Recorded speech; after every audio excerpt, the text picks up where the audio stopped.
kenapa orang Arab tidak boleh pergi ke Palestina, padahal dekat sekali. Aku kasih contoh. Dari rumah aku di kota Giza di Mesir, kalau mau pergi ke kota Al-Quds, ziarah ke Masjid Al-Aqsa, mungkin 10 jam sudah sampai pakai mobil. Walaupun sedekat itu, aku sebagai orang Mesir tidak boleh pergi ke Palestina. Padahal orang Indonesia sendiri bisa pergi ke Palestina, bisa ziarah ke Masjid Al-Aqsa, bisa kemana-mana. Tonton video ini sampai akhir biar kamu tahu kenapa orang Arab tidak boleh pergi ke Palestina. Sebelum bahas soal ini, kita harus tahu dulu pentingnya Masjid Al-Aqsa dan pentingnya Palestina di agama Islam.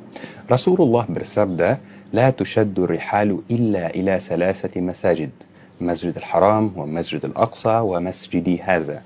Janganlah suatu perjalanan diadakan kecuali ketiga masjid berikut, Masjid Haram, Masjid Aqsa, dan masjidku ini, yaitu Masjid Nabawi. Jadi Al-Quds bukan sekadar kota biasa, Al-Quds kota suci. Karena di Al-Quds ada masjid terpenting ketika di Islam, tidak kalah penting dari Masjid Haram dan Masjid Nabawi. Walaupun Palestina sepenting itu, sayangnya diambil Israel atau Zionisme. Dan aku sengaja tidak menyebutkan kata Yahudi, karena tidak semua orang Yahudi mendukung perbuatan Israel yang jahat. Kalau kamu tidak memahami apa perbedaan antara Zionisme dan Yahudi, nanti aku jelaskan di video lain. Jadi sekarang kondisinya begini, Palestina dijajah Israel, dan Palestina tetap dekat dari negara Arab yang lain. Tapi kok orang Arab tidak bisa pergi ke Palestina? Sebenarnya alasan kenapa orang Arab tidak bisa pergi ke Palestina adalah kebijakan dari pemerintah negara Arab masing-masing.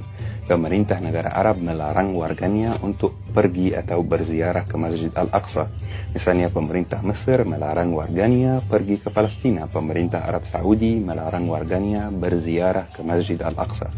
Karena kalau kamu mau pergi ke Palestina, kamu harus pergi dan mendaftar visa dulu di kedutaan Israel di Mesir atau Yordania. Pendaftaran visa tersebut hal yang sangat tidak enak bagi saudara kita di Palestina dan menyinggung hati mereka. Mereka tidak suka kalau ada orang Muslim berziarah ke Masjid Al-Aqsa. Aku kasih contoh biar lebih jelas kenapa mereka tidak senang kalau ada yang mendaftar visa Israel. Fully WNA kan? Fully kalau mau melakukan perjalanan ke Indonesia, Fully harus pergi dulu ke kedutaan Indonesia di Republik Arab Mesir. Kenapa? Karena Fully mau mendaftar visa, atau dengan kata lain, Fully mau meminta izin pemerintah Indonesia untuk masuk wilayah Indonesia. Kenapa Fully melakukan itu? Karena Fully percaya bahwa kedutaan Indonesia di Mesir adalah pihak resmi yang mewakili pemerintah Indonesia. Karena Fully percaya juga bahwa pemerintah Indonesia adalah pihak yang dipilih rakyat Indonesia untuk mewakili rakyat Indonesia, untuk menjalankan urusan warga Indonesia. Jadi dengan mendaftar visa atau izin masuk Indonesia, aku secara langsung mengakui kekuasaan pemerintah Indonesia atas wilayah Indonesia. Coba pakai contoh tersebut dalam kondisi Israel dan Palestina. Dengan mendaftar visa Israel, kamu mengakui bahwa Israel mempunyai kekuasaan atas wilayah Palestina dan Masjid Al-Aqsa. Padahal ini bukan milik mereka dan ini bukan hak mereka. Dengan berwisata ke Israel, kamu mengakui keberadaan Israel di wilayah Palestina. Padahal ini bukan tempat mereka. Mereka adalah penjajah, seperti Belanda di Indonesia dulu, dan Inggris di Mesir, Prancis di Aljazair, penjajah yang suka merusakkan negara orang, penjajah yang suatu hari akan punah. Itulah alasan kenapa orang Arab tidak boleh pergi ke Palestina. Karena Alhamdulillah sebagian besar dari warga Arab masih mempertahankan soal Palestina, masih membenci penjajah yang jahat, membenci penjajah yang membunuh anak-anak.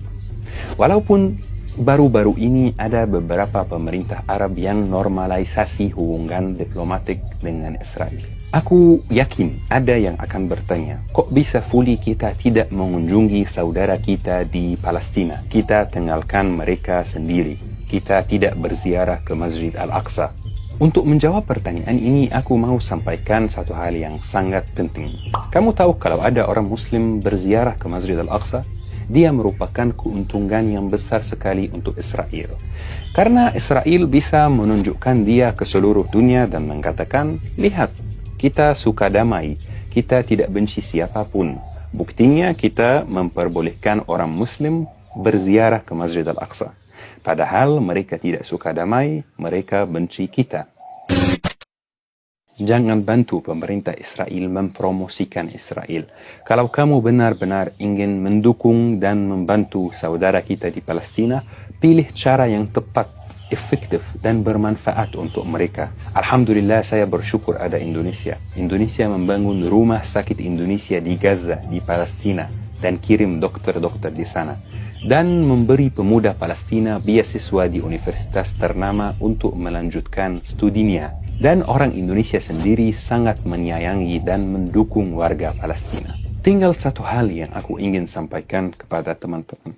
Ada cara yang jauh lebih efektif untuk membantu Palestina, yaitu mengingatkan generasi muda dengan Palestina, berbicara dengan mereka tentang Palestina, berbicara dengan mereka tentang kejahatan Israel di Palestina, meyakinkan mereka bahwa Israel itu penjajah yang suatu hari akan punah dan Palestina akan dibebaskan.